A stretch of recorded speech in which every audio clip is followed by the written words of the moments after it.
All right. Greetings. Welcome back to Black Bear News, where everything is connected. How are you all doing? Good to see you. Thanks for tuning in.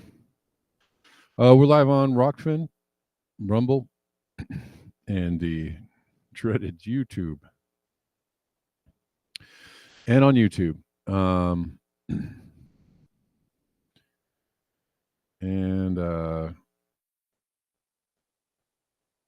Got many things to talk about, of course, today.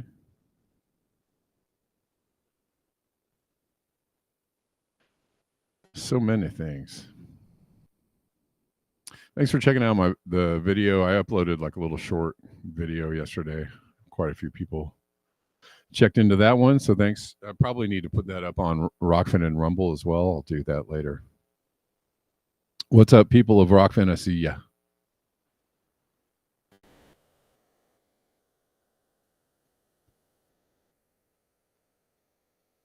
I'm trying to watch this video. I'm not going to watch a video while I'm doing a video, so I'll watch it later. But it looks interesting. It's Matt Orfalea talking about walking away from the Dem Party. And I also saw Adam McKay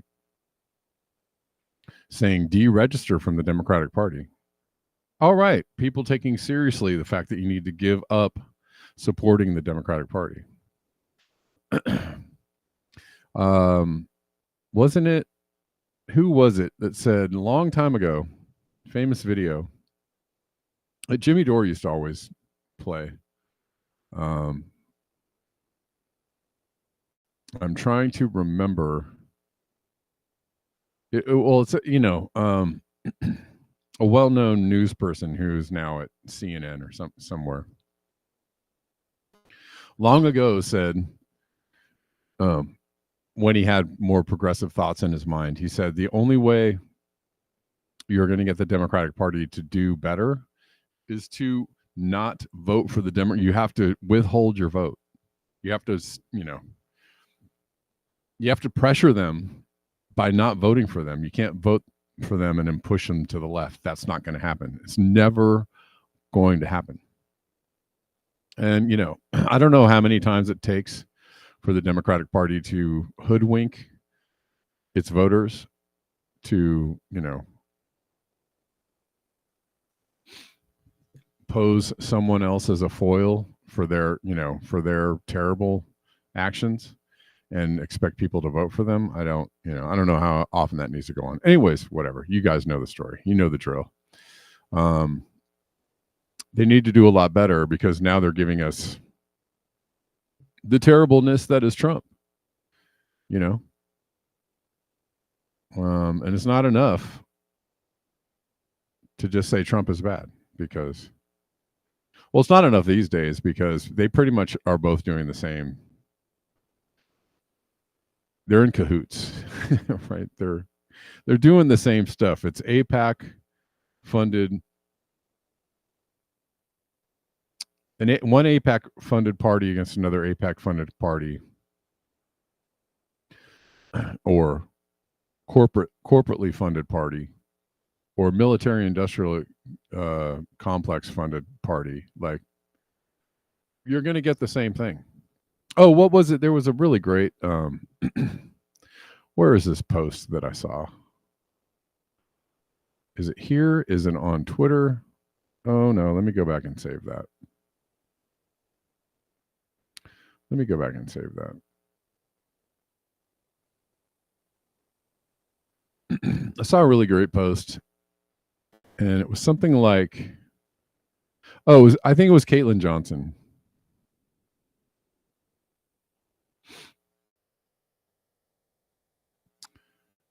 And she said, Obama continued the terrible policies of Bush.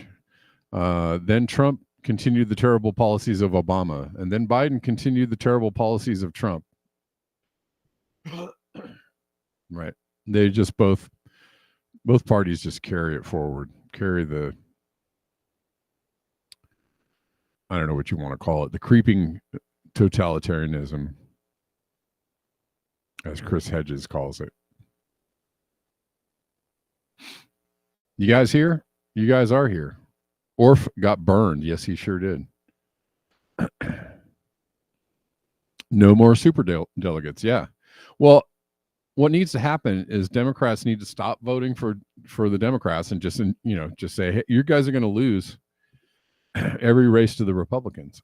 Not that we want the Republicans to win. You're just going to lose until you change your ways. So what are you going to do? Or vote for another party. Vote for a third party.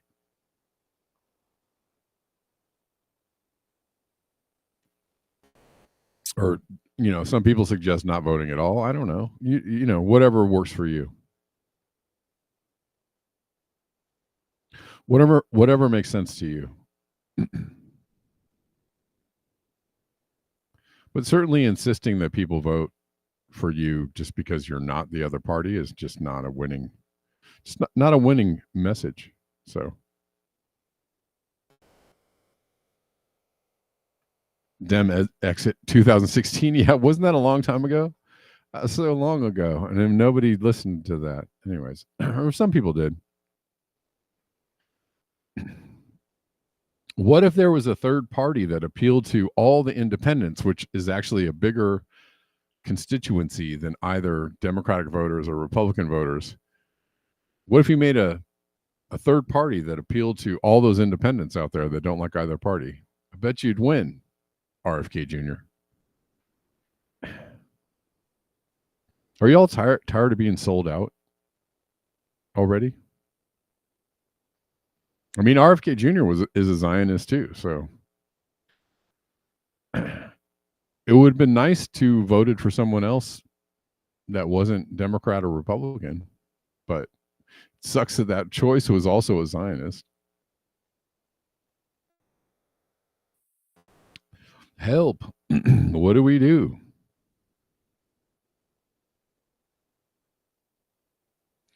Meanwhile, planetary destruction continues apace.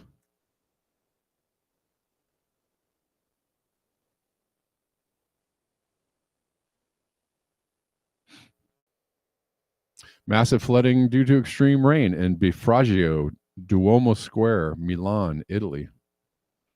I don't know if you guys are seeing this.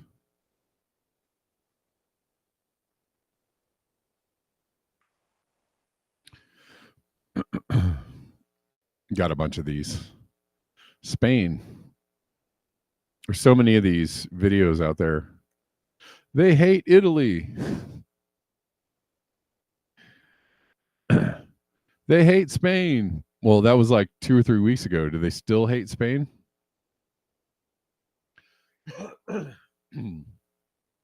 What about the floods in Spain like last year? Was that because they hated Spain? Which one is it? I don't know.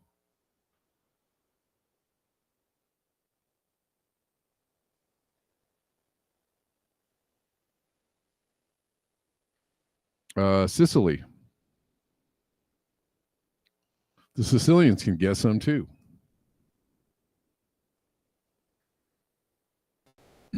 Severe weather in Sicily, flooding and traffic disruptions are affecting Messina, Catania, and Syracuse.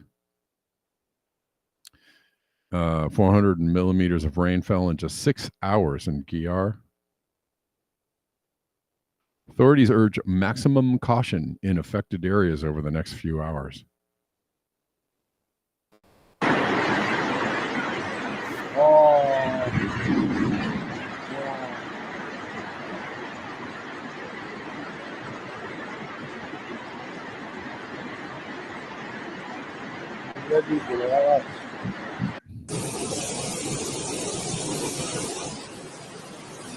Whoa. Holy shit.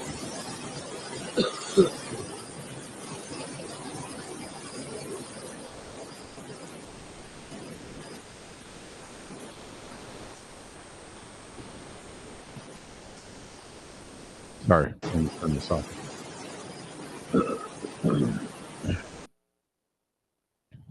Excuse me. All right. One more from Peru.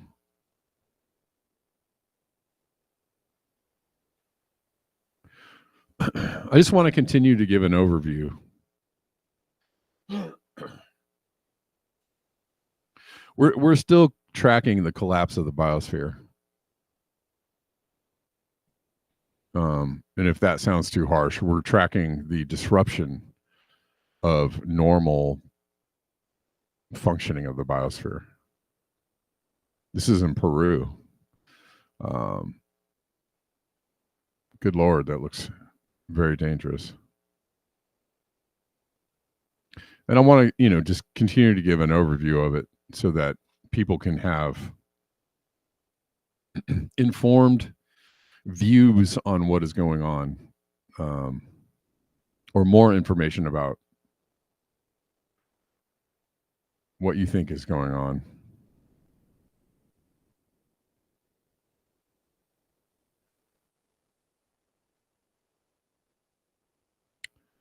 All right. Many more people joining into the Rockfin as far as Rumble and YouTube goes. I can't really tell. The counts seem to go, they're all over the place, but it is what it is. We just have to accept it.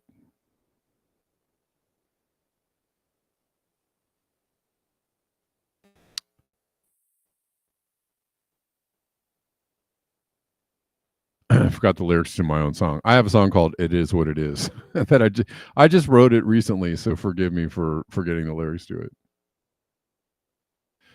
It is what it is. We just have to accept it. I can't make it any more or less. Just roll with it, baby. Make the best of it, and maybe we can come out the other side blessed. That's the lyrics. It's going to be a song, I'm telling you, soon.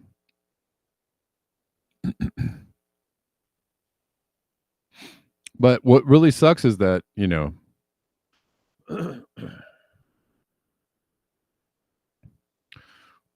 Trump is now making, a mockery of his campaign promises just right away. Other than the promise to just completely and totally support Israel, which he did promise that. That was not there was no confusion about that. But he is going full on,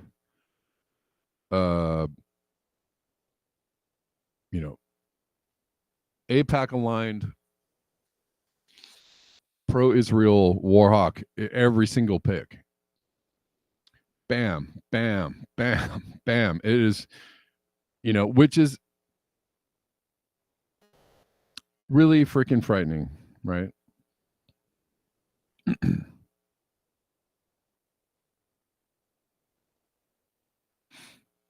John Ratcliffe, Trump's pick for CIA director, says Iran has committed acts of war against the U.S. by allegedly hacking Trump campaign emails and allegedly plotting to assassinate Trump. Wow. He says the U.S. should conduct joint attacks on Iran with Israel. My God.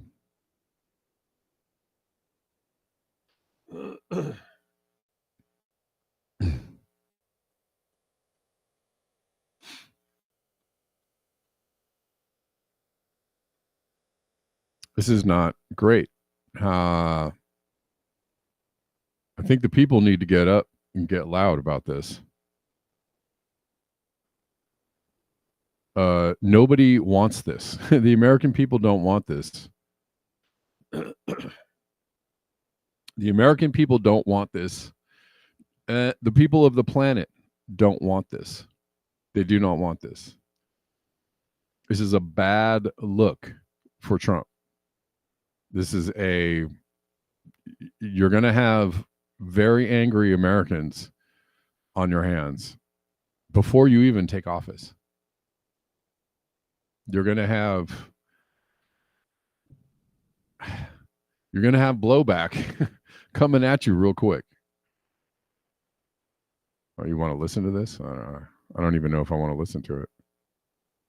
It's no secret that the Democrats want to obtain a ceasefire in advance of the presidential election coming up to help Kamala Harris. And in so doing, they're really willing to put politics above our national security. And it is troubling, Maria, because how far are they willing to go? Well, as you point out, they're willing to ignore acts of war.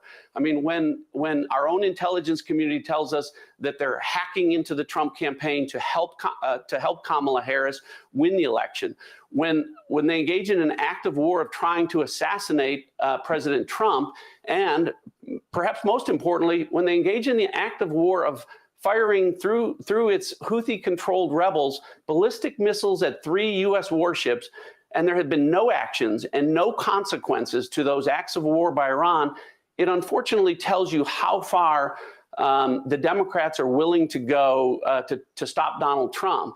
And I think larger at play here, Maria, is not just this short-term election, but that it really reveals the failed strategy of the Democrats over the last 10 years in dealing with Iran. The famous Obama doctrine, which was that, look, we can deter Iran diplomatically and it won't come at the expense of Israel.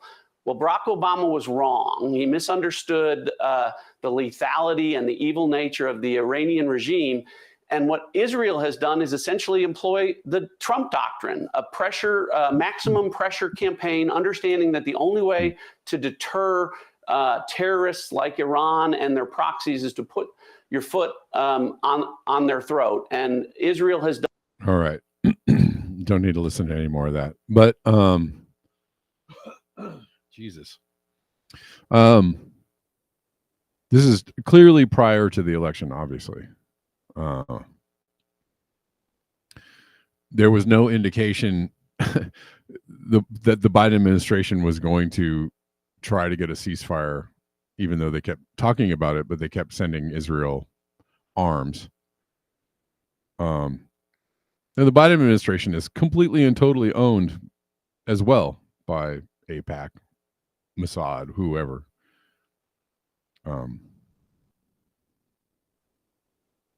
And this is an interesting follow-up to that. This is a reporter asking Biden right now, do you think there'll be a ceasefire before you leave office? He said, and I quote, do you think you can get hit in the head by the camera behind you? What the?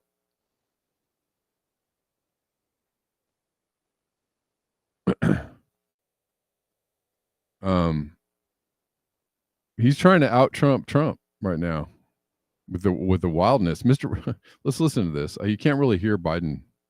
President Biden, do you think that you can get a hostage deal by the end of your term? Hit the head by behind you. All right. You can't hear him. He says, do you think you can get hit in the head by the camera behind you? I guess the answer is no. They're not. Well, she's talking about a hostage deal, but ceasefire. I mean, I think she was talking about ceasefire and a hostage deal. Let's listen again. I want to make sure I heard her word. President Biden, do you think that you can get a hostage deal by? He said hostage deal. This guy says ceasefire deal. It's two different things. But I don't. Does that mean? Are they equating a ceasefire with the hostage deal? That's probably what they're trying to do. No, there's not going to be a ceasefire before Biden leaves office. I hope that there is. It would be super great if there was. It would be, at least an attempt to thwart Trump and whatever it is that he has planned. It would be, one positive shining moment for the Biden administration to leave office with something like that. But do you think they're going to do that? They had how many years? Two plus years to I'm sorry, is it a year? It's been a year. They've had a year to broker a deal, or at least move in that direction, and there's been nothing but words in that direction. So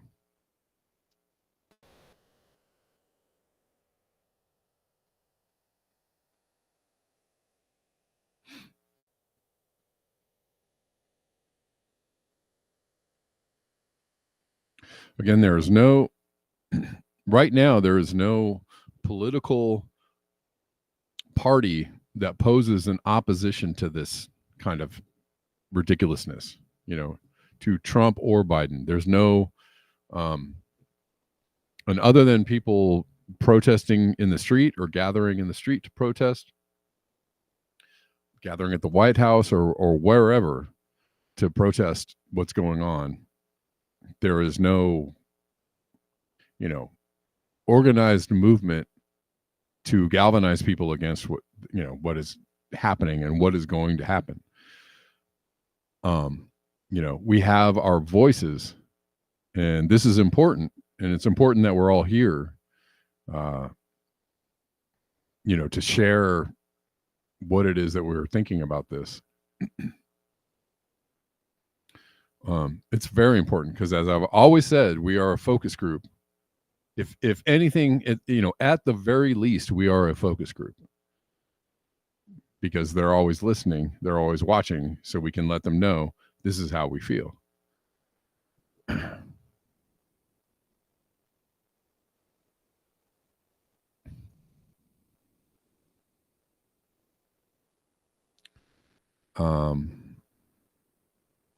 More on this. Moron being the operative word.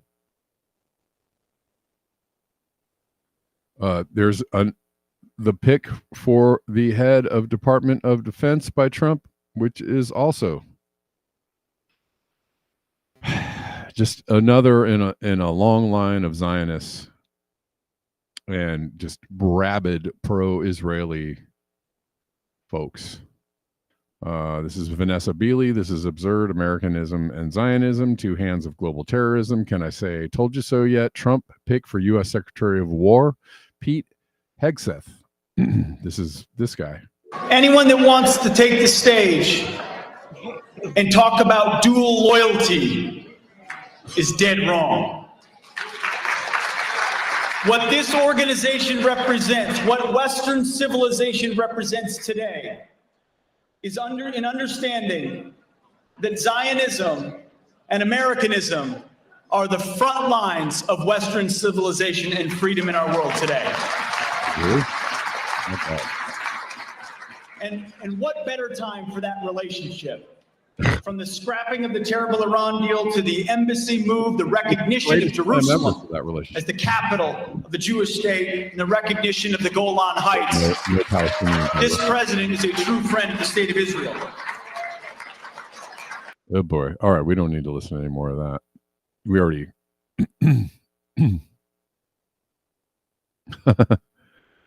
he's the opposite of a Nazi. Yeah.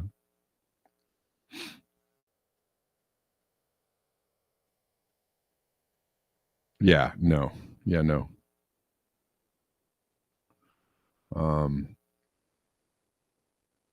Let's keep going.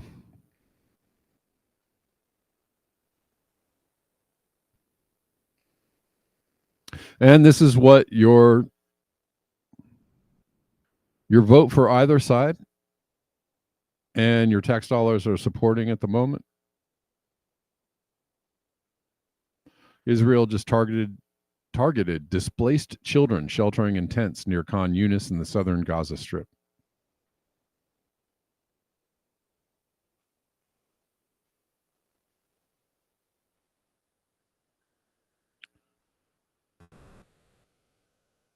Good Lord. Good God, we don't need to watch that again.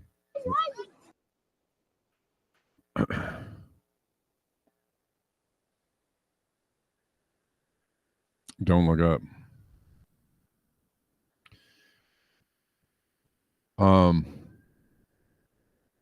This is an interesting post from Roger Hallam.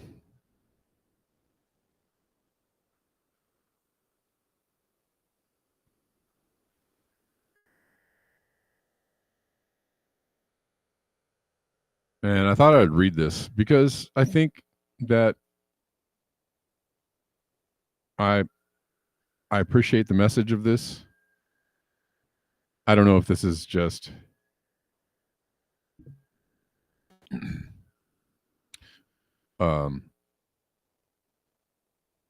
I don't know if this is the only answer, but this is his thoughts on how to beat fascism, and I appreciated this much. How to beat fascism, one word, proximity. Let me explain. In a now largely forgotten book published in 1989 called Modernity and the Holocaust, Polish Jewish sociologist Zygmunt Bauman examined the overwhelming evidence for why the Holocaust happened. It required a gang of political adventurers to seize control of the German state, wielding its immense organizational and industrial capacity. This still leaves the question of how they managed it. In a key section titled Social Proximity and Moral Responsibility, Bauman argues, I'm not going to dissect the slight misunderstanding of history by Roger Hallam. However,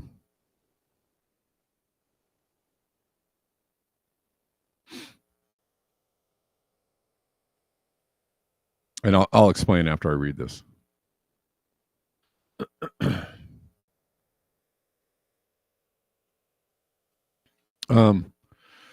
It leaves the question of how they managed it. In a key section titled Social Proximity and Moral Responsibility, Bauman argues that the decisive factor wasn't ideology, but the creation of psychological and physical distance between Jewish people and the rest of the population. This is interesting. In 1933, the Nazis called for the boycott of Jewish businesses. It failed because too many non-Jewish Germans personally knew their local Jewish shop owners and felt a moral responsibility not to harm them.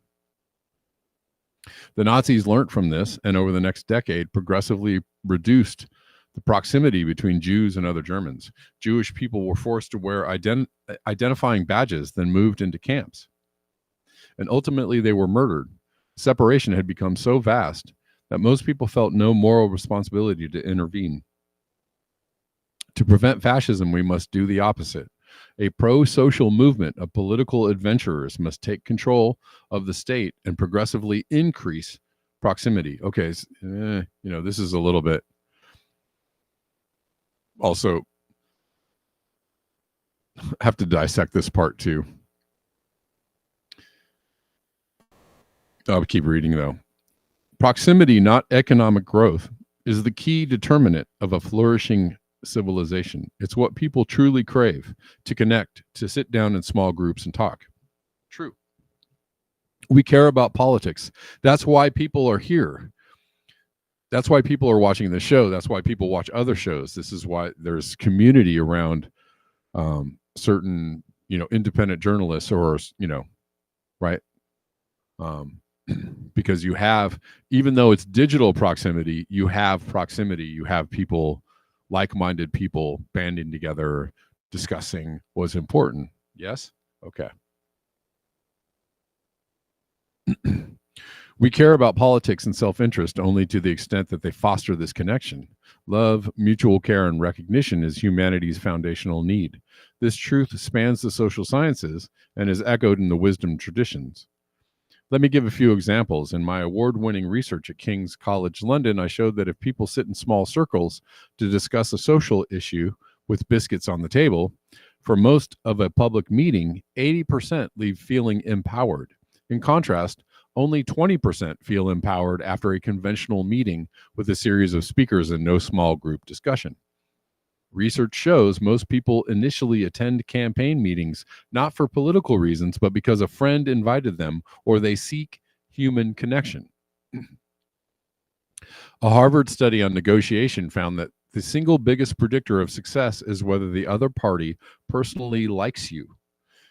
The early Christian church, one of the most successful movements in history, didn't convert people through doctrinal persuasion, but by fostering friendships. The evidence is overwhelming. It's absolutely fantastic, one trade union leader told me after restructuring his events around small group discussions. Progressives and the left fail repeatedly because they are wedded to an Enlightenment secular religion that assumes people respond to ideas over emotions and ideology over connection. They're embarrassingly mistaken. Fascist men, for instance, often abandon their views after forming personal relationships, such as getting a girlfriend. There are countless stories of individuals entering far-right spaces, listening, building personal connections, and subsequently helping others to leave those spaces. During the recent English riots, a group of Muslims faced with an angry crowd outside their mosque offered food and listened to people's concerns. Conversations ensued, tensions eased, and constructive dialogue began. I've given over 200 public talks on the climate crisis, often with right-wing conspiracy theorists turning up to disrupt. I never argue with them, but thank them for sharing their views and invite them to discuss afterwards. I take them aside in a small group, summarize their questions as they speak, and they continue talking. It works wonders. One of the main right-wing conspiracy theorists in the UK even shook my hand afterwards. Proximity can build a connection in minutes. Of course, this doesn't work every time, and ideas have their place. But as Carl Rogers, one of the most influential psychologists of the last century, discovered, listening with unconditional positive regard is the single most effective way to promote personal healing and growth. Ahem, Democrats. Listening with personal regard.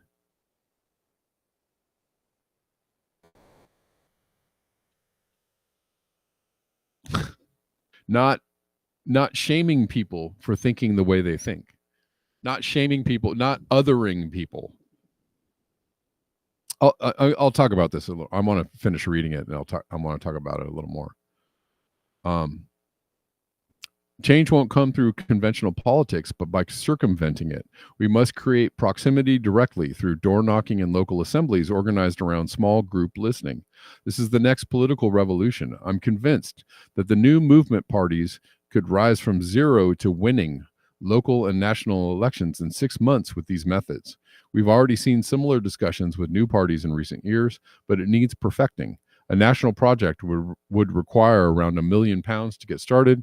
Anyone with money out there would see a far better return by investing in this method to counter the far-right threat, rather than wasting funds on conventional political strategies.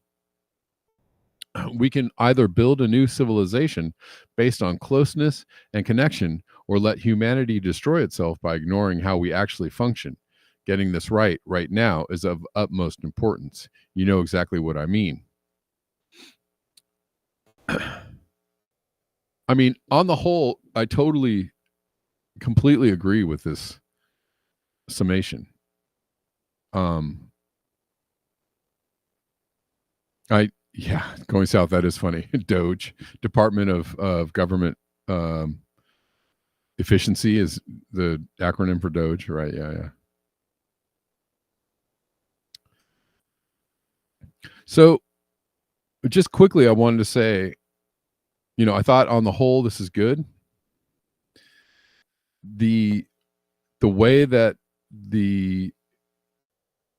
more so the Democratic Party, but both parties and the mainstream media is doing what the Nazis did as far as separating people, creating distance between people, right? The othering of people, the calling of everybody who's right. I saw somebody, the calling of people, shunning and shutting down and smearing of everybody who doesn't think like you as a racist, deplorable.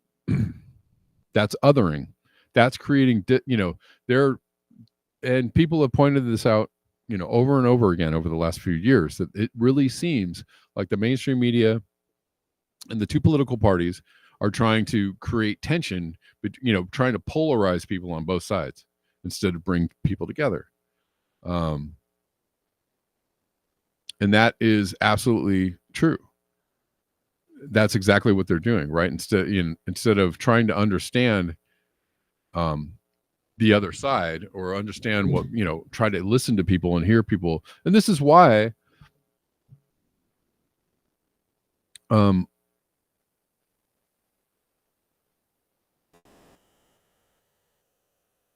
I've been trying to talk about this the whole time, but I think it's really hard to get people past the point of saying, well, if you're criticizing the Democrats, you're supporting the other side. Or if you're pointing out how the other side is connecting with people more than our side, then you're helping them out, or you must be a supporter listen, if you're just smearing people and slandering people and telling people that these, I saw somebody on Twitter, this is wild, but some woman was like, my housekeeper is an immigrant, and she told me that she voted for Trump, and I fired her after telling her that racism had no place in my home. I was like, first of all, I said, you're an asshole, because anybody who does something like that is an asshole. You're an asshole. But like, aren't you doing exactly what, you say that Trump supporters or Trump might do, is like get rid of people they don't agree with or don't agree with them? How is that helpful? That is not helpful. Yeah, Trump is not a great guy. Trump is funded by the same people that are funding, Biden and Kamala Harris, right? Same people are funding both sides. We know this. But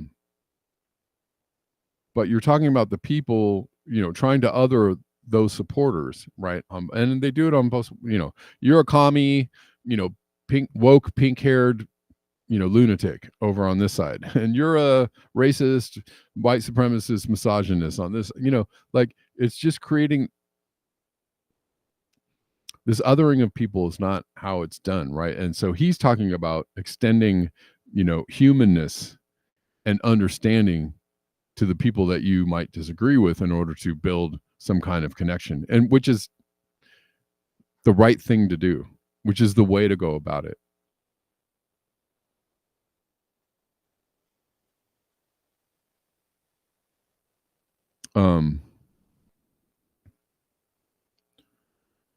And this was the, kind of the main thrust that I wanted to talk about in the show, where it's already, late in the day, but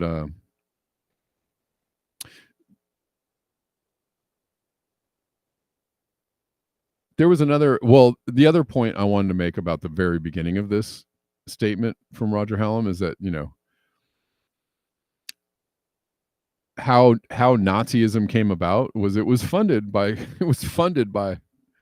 particular group of people. There were, just like now, there were, very wealthy, powerful interests behind both sides of that war. And they were, totally behind Hitler in the beginning. And a lot of those were American, famously Prescott Bush was sanctioned. And I think at some point, he had legal action taken against him because he was, funding the Nazis. Prescott Bush, that's George Bush's grandfather, I think grandfather.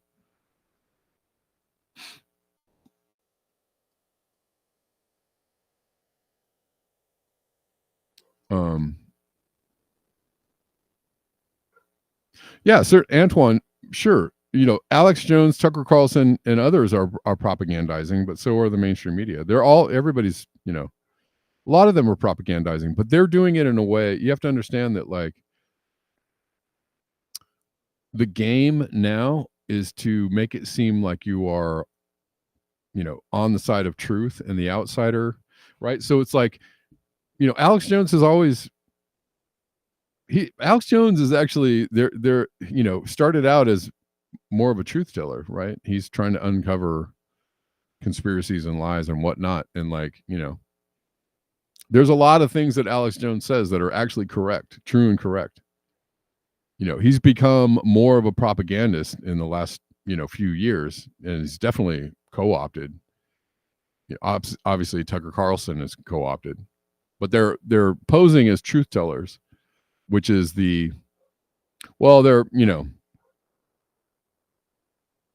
I don't know about Alex Jones, but Tucker Carlson certainly. I mean, Alex Jones just had his studio shut down, so I don't know how that makes it. He's not. I don't know how that happens if he's funded by a major corporation, but anyways.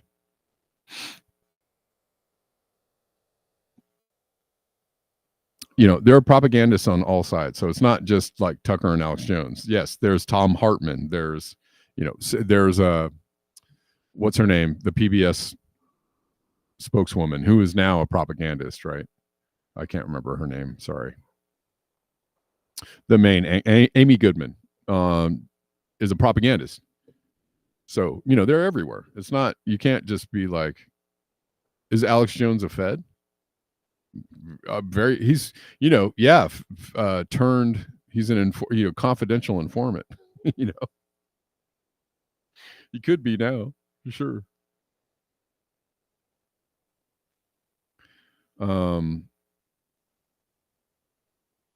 But anyways,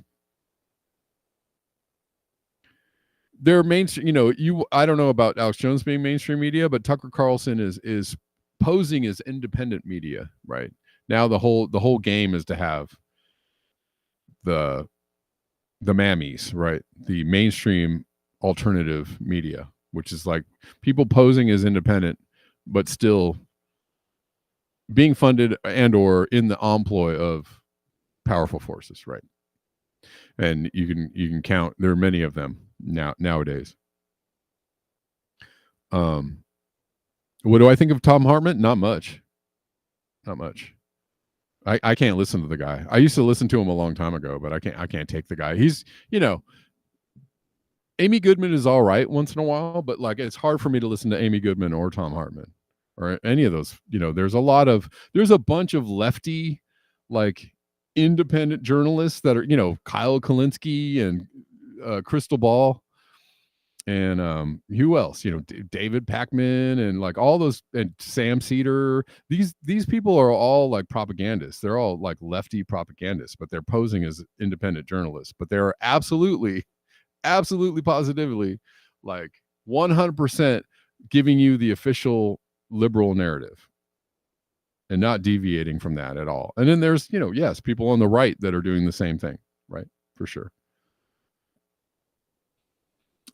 So it's not, sure, let's call out the propagandists where let's do that. Let's call, I'm down. Let's call it what it is, but you have to call out the people on both sides that are doing the same thing, because you can't say like Alex Jones is bad, but Kyle Kulinski is on the right side, or Sam Cedar is like totally laying down the truth. No.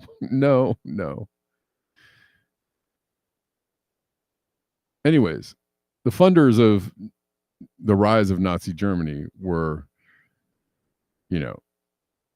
and I won't even go into, there's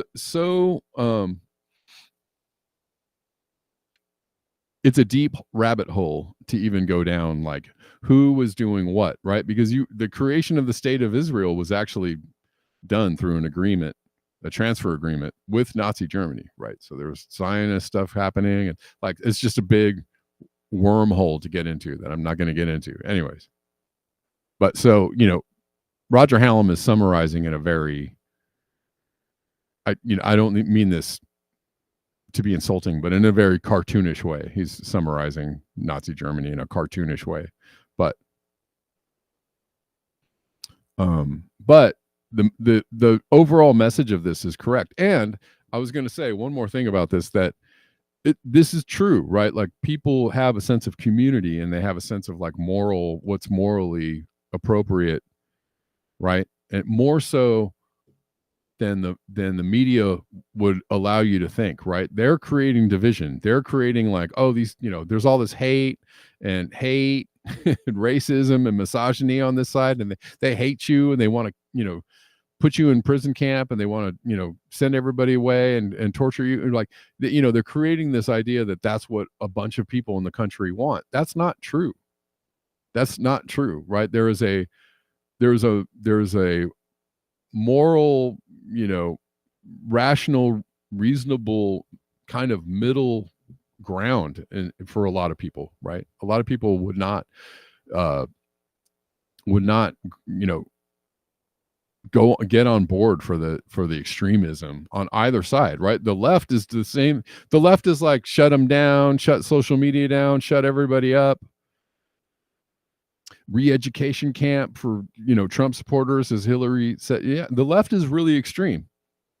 right? And there's some people that go along with the extremism, but there's a lot of people that are like, no, nah, that's too much. There's the general populace, the general consensus of the populace is that people just want, peaceful prosperity, right? And they want people to, they want reasonable common sense policies and goals, right? They don't want, this like rabid, foaming at the mouth, desire to go bomb Iran. They don't want that. People don't want that, Anyways.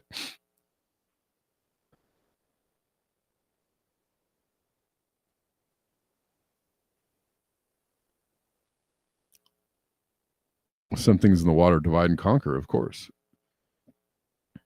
Anyways, take it for what it is. I think this is a pretty good like blueprint for reaching out to people who you disagree with, or allowing people to disagree together and try and like build some bridges and some common ground. And could it foster a political movement? As Going South said, he's a little late, right? This should have been talked about. If he did, it was his award-winning work at King's College. I mean, when was that? That was a long time ago. Why? Where is this? I mean, maybe he's been implementing this stuff the whole time. Sure. Maybe. But we need this kind of community building. We needed this 8 years ago or 20 years ago, right? There was, but the other thing about the community building is that it gets stomped out quite often, right? You had Extinction Rebellion was definitely an exercise in community building, and it got stomped out. And now, the UK establishment is trying to label all these people domestic terrorists.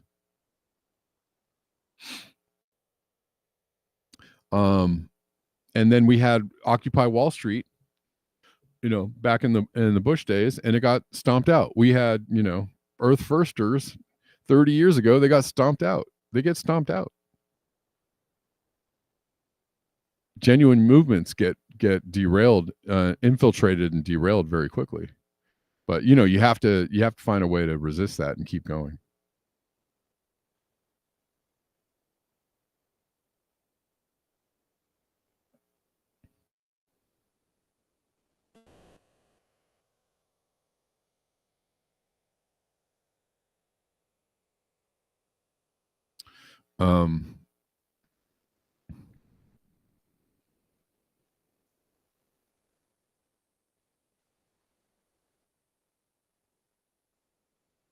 Anyways, hope you all enjoyed that little piece by Roger Hallam.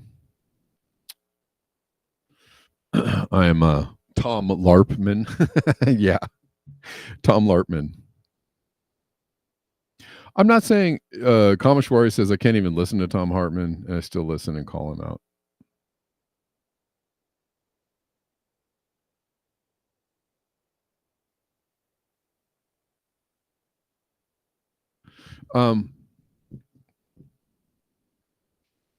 But yeah, you have these polarized political camps going at each other, and I don't know that is, the statement that we have more in common than we have differences is absolutely true. It's why the independent voter group of the country is so large, right? Because people have common goals and common ideas around where they want to, what they can get behind, and it's like they don't find any of those things in the major parties, in the major camps.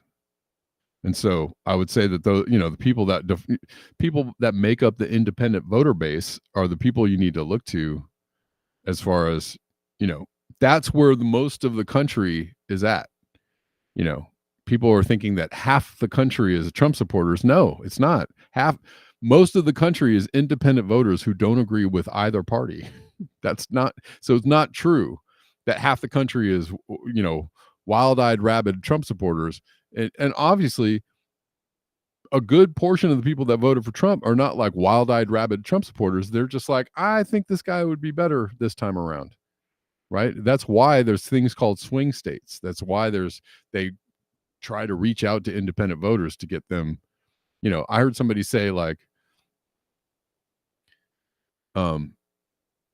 obviously everybody's decided who they're going to vote for. People have, squared up their sides, and they, everybody's, definitely one side or the other. I'm like, no, actually, there are people that go back and forth.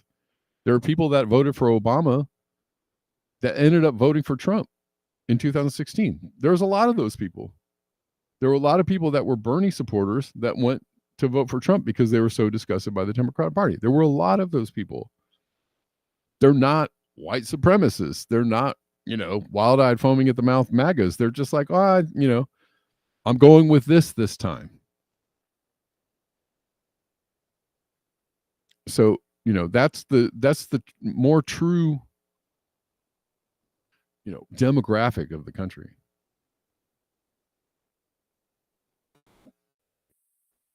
Doomercrat, I like that. All right. Got a couple more minutes. A couple more things to show you before I do that. If you like this show and you like the show coming to you for free, $99 Monday through Friday, and sometimes once in a while on the weekends, and once in a while random drops, which I dropped a video last night, just a video of something I wrote. But like, I don't charge for membership here or viewership here. But if you do appreciate the show and you want to support the show, there are ways to do it in the description box. There's a bunch of links there. Direct donation links are the absolute best way to support the show. Venmo, Cash App, PayPal, Zelle, Ko-Fi, Buy Me a Coffee, et cetera, et cetera, et cetera. You guys know the deal.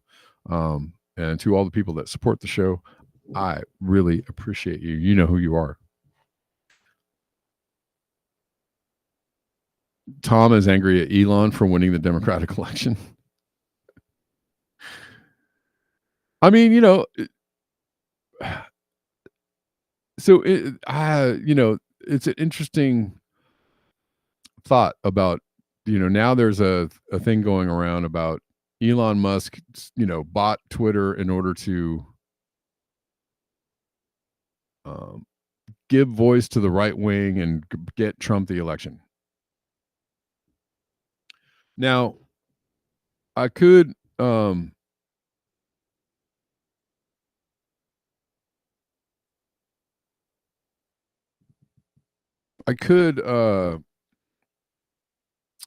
agree with that statement on some levels. However, the interesting thing is how that's twisted to mean, he did actually throw his weight behind Trump, which is, it's not a small amount of weight.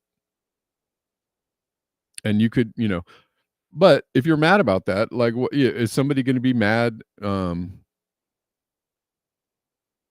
So, if Kamala won the race, would people be mad about all the celebrities that came and threw their weight behind Kamala Harris? Right? Is that a weird thing to do? I don't know.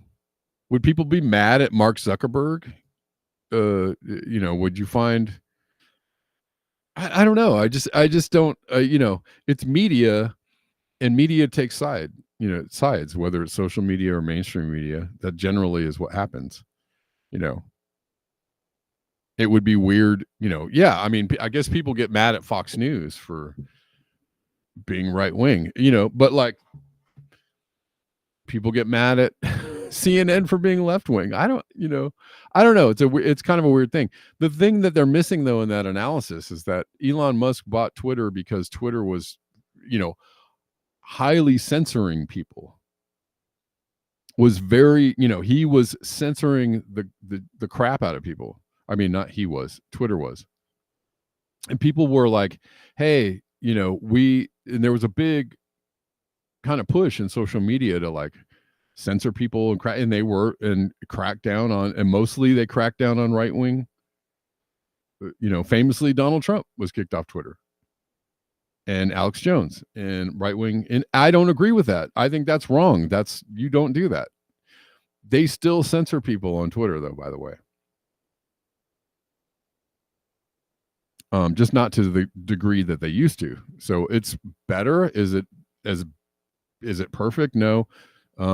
Is it the best it could be? Probably not. But it's way better.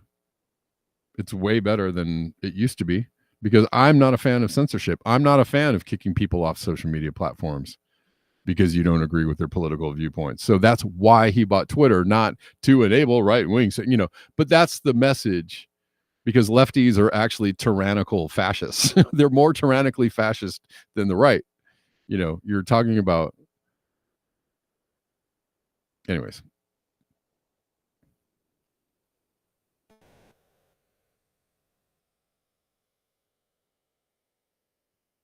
Space rocks. Denver Attaway, less than 50% of the U.S. public is a member of either major party. Yeah.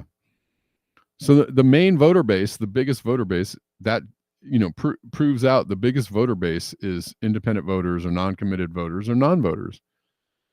There's a whole bunch of people that they're out there that don't agree with the political system as it stands, or the political parties as they stand, which would tell you that it's not as polarized as they're trying to make it out to be.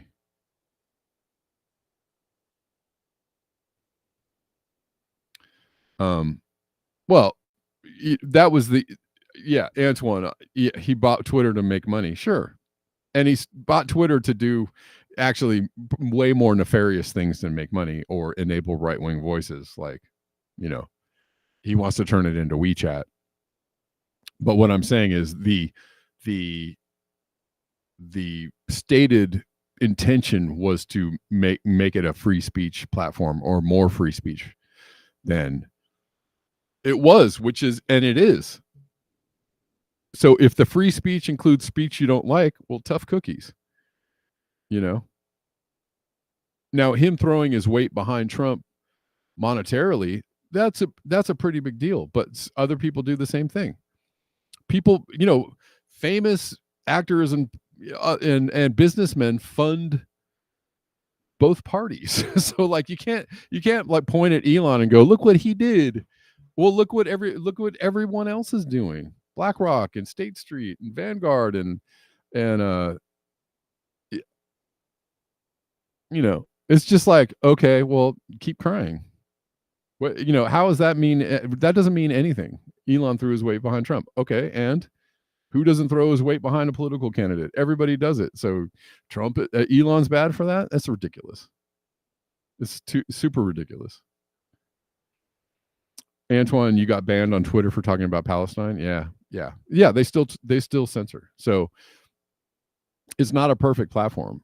And I'm super shadow banned on Twitter, right? I'm not. They censor me in a way that's like nobody's ever going to see your posts.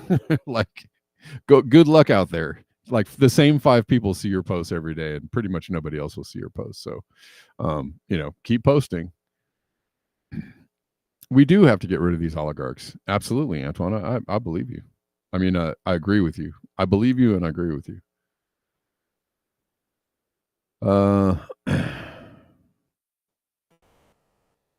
That's interesting. The value of Twitter has plunged 72%, resulting in $24 billion in paper losses.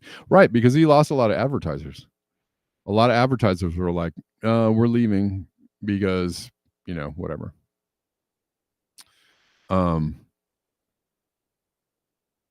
So yeah, I didn't throw my weight behind anybody either. Yeah, Elon's censoring Garland Nixon. He censored Jem Bendell. There are a bunch of people that are booted from Twitter recently after post Elon. Yeah. Yep. And they know. So one of the reasons why they censored Garland Nixon is because he's a rational voice who is not necessarily pro one side or the other, and they really don't like And I'm sure that's why I'm so shadow banned, and why my, all my channels are so shadow banned, is because they don't like, people who are willing to look at both sides of a problem, or people who are willing to present, a third option or another option, or a, they want polarized voices on either side. They want people who are firmly in one camp or the other. But I see plenty of anti-Palestinian stuff on Twitter.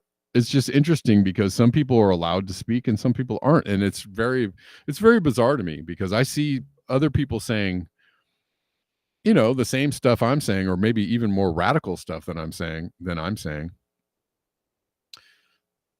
have like, people see their posts. they have their followers see their posts, and they're able to have reach and have people see their posts. And I'm like, wow, that's great for you.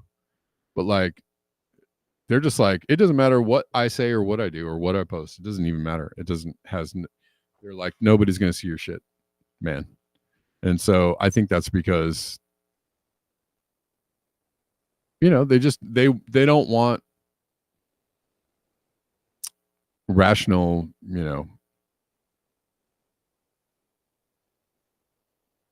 balanced, thinkers out there. Anyways. And I know I'm big upping myself. I'm calling myself a rational, balanced thinker. Maybe you don't agree.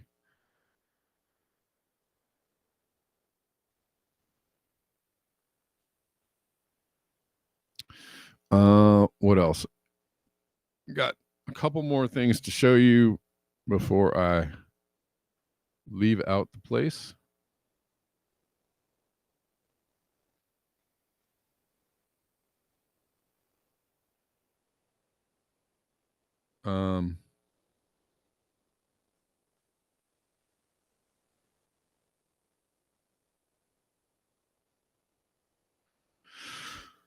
Let's see.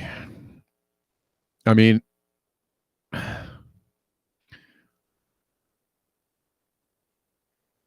RFK Jr. is a rational thinker, and that's why he probably won't have any effect whatsoever on the Trump presidency, unfortunately. But that was a good, he sold his independence.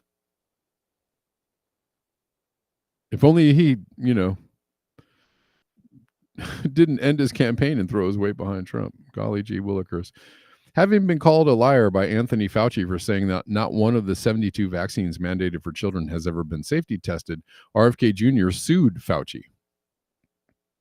After a year of stonewalling, Fauci's lawyers admitted that RFK Jr. had been right all along. There's no downstream liability, there's no front-end safety testing, and there's no marketing and advertising costs because the federal government is ordering 78 million school kids to take that vaccine every year. What better product could you have? And so there was a gold rush to add all these new vaccines to the schedule, because if you get onto that schedule, it's $1 billion a year for your company.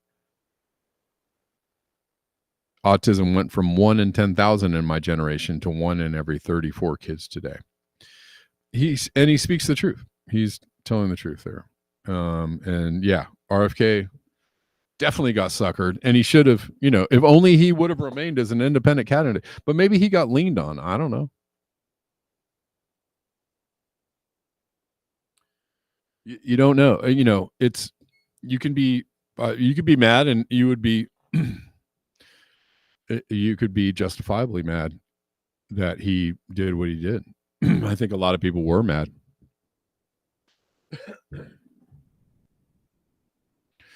I was incredibly disappointed, and it was a smart move on the Trump campaign to have him jump on board, and Tulsi Gabbard. Are they gonna change the direction of the Trump campaign, or what happened? Nope. Probably not. If they end up doing it, or if they end up having some kind of effect, I will applaud. I don't see it. Again, that's why RFK throwing his weight behind Trump was not a factor for me in trying to decide whether I was, It wasn't a, oh yeah, now I'm on Team Trump.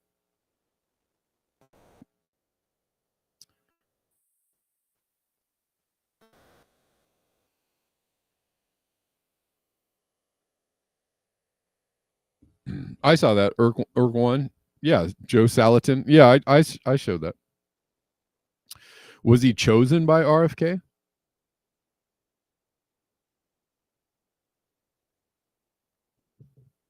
I don't know. I don't know how much power RFK has in what's his, if he holds sway.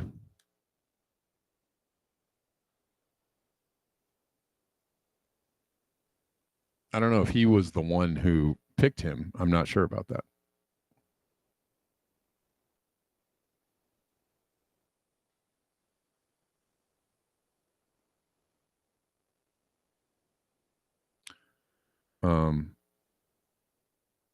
It seems like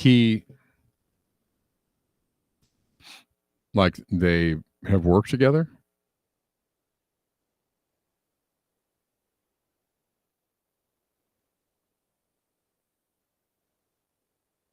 Yeah, I covered this a couple of days ago. Also, Thomas Massey is supposed to be overseeing something, right? This is November 6th. Was told he was offered a position by the Trump team within the USDA, and he has accepted.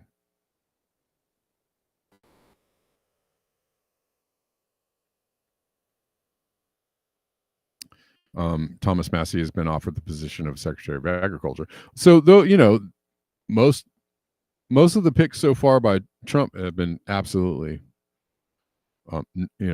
noxious. But Thomas Massey and Joe Salatin, okay, those are decent. Yeah, RFK definitely has skeletons. So, the working theory is it's probably not hard to lean on RFK Jr.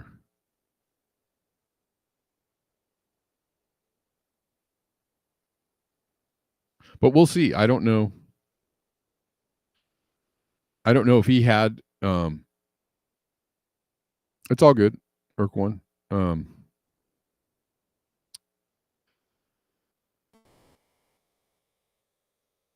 I don't know if he was the one behind this pick, but maybe he was. I'm not sure. I didn't see that, but so yeah, if he has some kind of, if he does end up having some kind of sway, it's great. I appreciate it.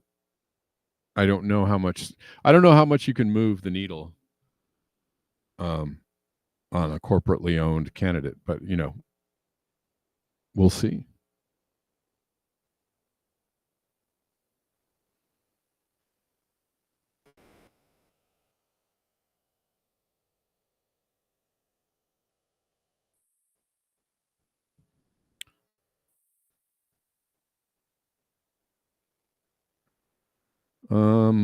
This is pretty good. It only took it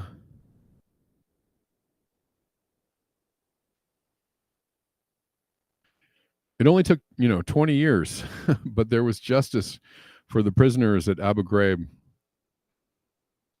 where they were tortured. A huge win for this is from Stephen Donziger, and a huge win for human rights. A jury in Virginia today awarded $42 million to 3 detainees over torture they suffered 2 decades ago at the hands of the U.S. Army at the Abu Ghraib prison. You guys remember that story? Or maybe you don't. I don't know. That's a long time ago. Juries are one of the last bastions of justice in the U.S. So the U.S. government has been held accountable, at least in this case. Very rare that they are held accountable for their oversteps. But $42 million. And all you had to do was get tortured in a black site in Iraq.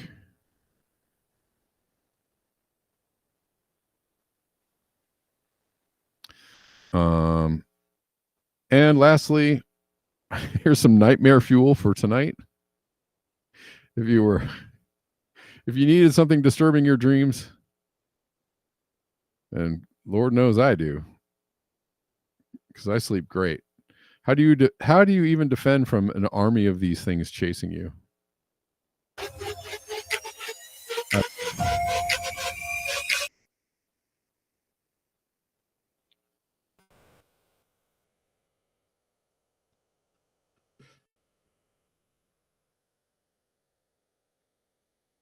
They look like they're having so much fun.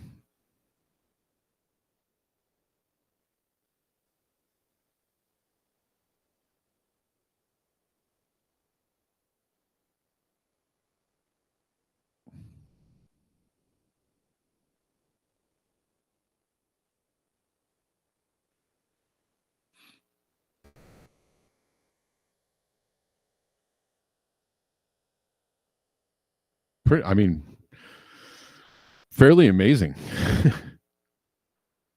And also frightening.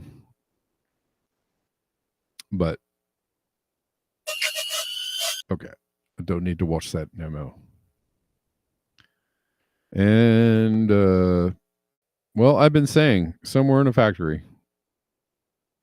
I've been saying this for a long time. Why is my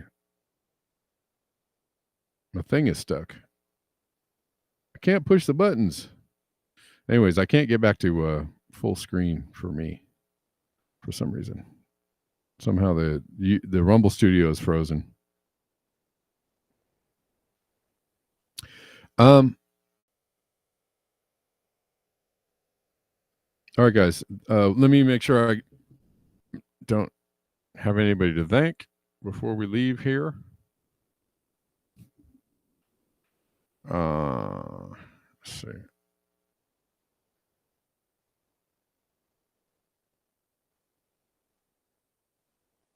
I don't know.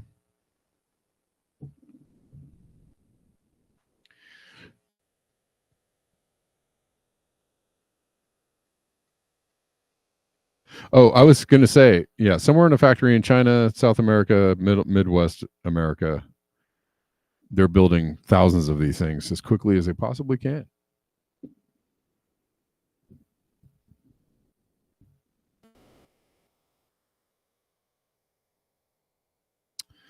So that the next time there needs to be a everybody stay in your house moment, you'll look out on the street and you'll see a few of these parked on every corner of your block.